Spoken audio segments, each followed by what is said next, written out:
साथ में इन लोगों से हम जानने की कोशिश करेंगे जिस तरह से उत्तर प्रदेश के संभल में भीम आर्मी चीफ चंद्रशेखर आज़ाद के साथ पुलिस के द्वारा, प्रशासन के द्वारा रोका गया। हम आइए इन लोगों से जानना चाहेंगे आखिर क्यों ऐसा क्या होता है कि चंद्रशेखर आज़ाद के साथ ऐसा दुर्व्यवहार किया जाता है। सर क्या नाम हुआ? शशिकांत कुमार। जिस तरह से संभल में चंद्रशेखर आज़ाद को प्रशासन के द्वारा रोका गया, क्या लग रहा है? ये सरासर गलत है, संविधान विरोधी काम है। ये सरकार जो है बीजेपी की सरकार, जो आरएसएस की सरकार कहिए, जो यूपी उत्तर प्रदेश में रूल कर रही है, पहले से ही कानून बना हुआ है। 1991 में ही जब हमारा देश आज़ाद हुआ था, उसी समय कानून बना दिया गया था कि जो जिसका है, जिसकी जो भावनाएं हैं, जो मंदिर है वो मंदिर रहेगा, जो मस्जिद है वो मस्जिद रहेगा। फिर बीच में जो है संविधान विरोधी लोगों सुप्रीम कोर्ट में जज हुए और उन्होंने कुछ ऐसे कानून बना दिए जिससे कि आज वहाँ समस्याएं हैं। आप देखेंगे संभल में प्रशासन, वहाँ के जो पुलिस प्रशासन है, बिल्कुल ही अमानवीय कार्य किया। गोलियां चलाई जाती है, लोगों के सर में पैर में चलाई जा सकती है, लेकिन सिर में गोली मारना, अभी तक हम लोगों को जो खबर मिली है वो 5 लोगों की मृत्यु हुई है। ऐसा एक ही दिन में कैसे संभव हुआ? तो निश्चित तौर से अभी देश के जो हालात हैं, उस हालात से ध्यान भटकाने के लिए ये संभल की घटना घटी, जिसपे हम लोगों के बड़े भाई चंद्रशेखर आज़ाद पीड़ित परिवार से मिलने जा रहे थे, तो रास्ते में ही प्रशासन ने हापुड़ चुंगी पर ही उनको रोक लिया, उनको नज़रबंद कर दिया।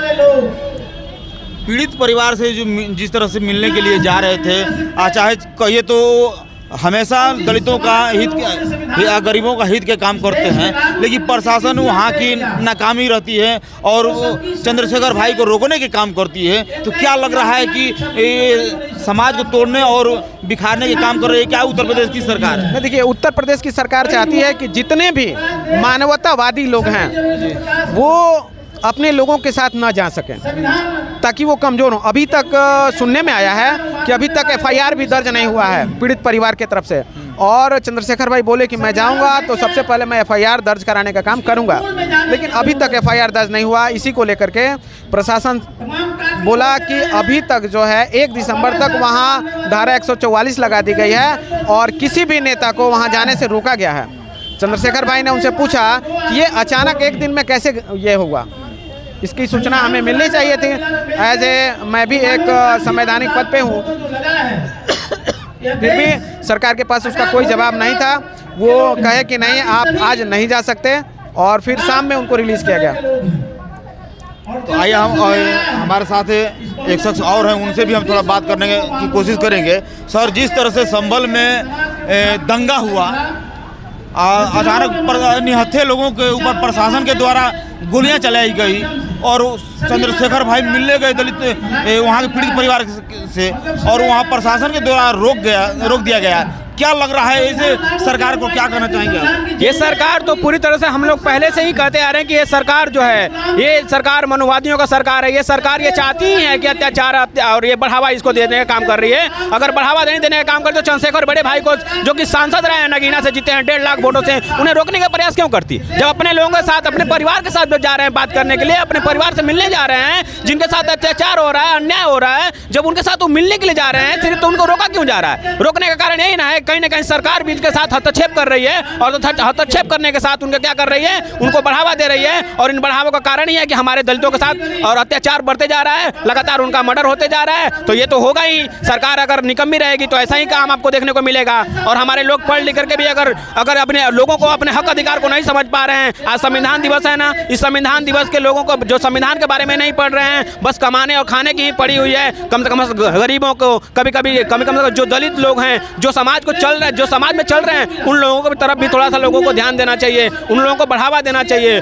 लेकिन जब उन लोगों के साथ अत्याचार होता है तो कौन नजर आता है? सिर्फ अत्याचार दलितों के साथ अगर होता है तो हमारा बड़े भाई एडवोकेट चंद्रशेखर आज़ाद जी नजर आते हैं और उन्हें भी रोक लिया जाता है। तो ये कहीं ना कहीं सरकार जो है मनोवादियों की सरकार है। ये सरकार जो है कहीं ना कहीं निकम्मी दिखाई दे रही है। इस सरकार को बदलना जरूरी है। इस सरकार जब तक नहीं बदलेगी तब तक हमारे दलितों का और शोषितों पे अत्याचार नहीं रुकेगा। ये लोगों को जानना चाहिए। जिस तरह से उत्तर प्रदेश सरकार योगी आदित्यनाथ के एक बयान आया था कि बटोगे तो कटोगे, क्या लग रहा है, कौन से किसको बांटने की कोशिश? देखिए, योगी आदित्यनाथ जी जो मुख्यमंत्री है, उनका साफ साफ लोगों का था कि जैसे आज मनुवादी जो सरकार है ये सिर्फ क्या कर रही है, दलितों में बांटने का कोशिश कर रही है। आज एक और पार्टी आया ना बिहार में, जन स्वराज, ये क्या कर रही है, सिर्फ दलितों के अंदर जाती है, दलितों के घर, दलितों के बस्तियों में जाती है और अपने ही लोगों को तोड़ने का काम कर रही है। तो वो उसी पे निगाह साफ साफ करके जारी किया है कि जब बटोगे तो कटोगे। कांसीराम ने कहा था ना कि अक्ल है तो नकल करो, तो नकल करना सीखना है गरीब हमारे दलितों को, जितने भी हमारे लोग हैं उन लोगों को सीखना चाहिए। और जब तक नहीं सीखेगा, और ये सीखने का कारण तभी होगा जब शिक्षा का प्रसार करेगा। जब तक शिक्षा का प्रसार हमारे दलितों में नहीं होगा तब तक नहीं सीखेंगे लोग। और बाबा साहब ने कहा था ना कि शिक्षा वो शेरनी का दूध है, जो पिएगा वो दहाड़ेगा। आज चंद्रशेखर बड़े भाई हमारा वो दहाड़ने का काम कर रहे हैं ना, लोगों के साथ जा रहे हैं ना, उनके अत्याचारों में मिल रहे हैं ना। मिलने का कारण है कि जब तक जो सीखेगा नहीं, जो शिक्षा नहीं, जिसके पास नहीं रहेगा, आधा अधूरी शिक्षा भी लेके हमारे समाज में लोग नौकरी करते हैं, लेकिन नौकरी करने के बाद भी अगर समाज को जो चलाने का काम कर रहा है, उन समाज को चलाने के लिए वो लोग प्रोत्साहन ही नहीं करते हैं, कहीं ना पीछे टांग खींचने का कोशिश करते हैं। तो हमारा सरकार, हमारी जो लोगों के साथ अत्याचार हो रहा है, तो ये कहीं बड़ी बात नहीं है। और जो वो आदित्यनाथ ने जो बोला है, ये बड़ी बात नहीं बोला, वो अपने दलितों को ही दिखाया है, आईना दिखाया है। उस आईने को दलित को सोचना चाहिए और आईने की तरफ ध्यान आकर्षित कर करके हम बहुजनों को, हम दलितों को एक होना पड़ेगा। जब तक हम लोग एक नहीं होंगे तब तक हमारे हक अधिकारों को और हमारे लोगों के जो ऊपर मनवादी व्यवस्था है, वो लोग इसी तरह हमारे लोगों को खरीदते रहेंगे और खरीद करके यही बात उटपटांग बातें करते रहेंगे। उनको शर्म आना चाहिए। वो मुख्यमंत्री है उत्तर प्रदेश के, लेकिन फिर भी ऐसी ही बात करते हैं। जिस तरह से योगी आदित्यनाथ का एक बयान आया है कि बटोगे तो कटोगे, क्या लग रहा है इससे किसको बांटने की कोशिश कर रहे हैं? सबसे बड़ी चीज़ समझिए, बांटोगे तो कटोगे, इसी में आंसर है आपका। बांटा किसने? आपको बांटा किसने? निश्चित तौर से ब्राह्मणों ने बांटा, 4 वर्णों में बांटा। तो बांटने वाले ही लोग तो कह रहे हैं कि बटोगे तो कटोगे। तो भैया बांट ही दिए हो तो फिर कटना तो होता है। तो आखिर क्या संदेश देना चाह रहे हैं कि दलितों या हिंदू मुस्लिम करके लड़ाना चाह रहे हैं, क्या संदेश देना चाह रहे हैं? देखिए, पहले उन लोगों को था, हमारे लोग जो थे पहले सर्विस में बहुत कम थे, हम लोगों का उतना उत्थान नहीं हुआ था, तो उन लोगों को लगता था कि ये लोग पीछे ही रहेंगे। लेकिन बाबा साहब की देन और संविधान की देन कि आज SC ST OBC और माइनॉरिटीज़ के लोग भी अच्छे ओहदे पर, अच्छे पोस्ट पर और पढ़े लिखे हो गए हैं। तो उनको लगा कि इनके अंदर जागृति पैदा हो गई है और अब ये जो हैं हम लोगों के वर्ण को, हम लोगों की व्यवस्था में नहीं घुल मिल सकते हैं। तब उन्होंने नारा दिया कि बटोगे तो कटोगे। चलिए सर, क्या नाम हुआ आपका?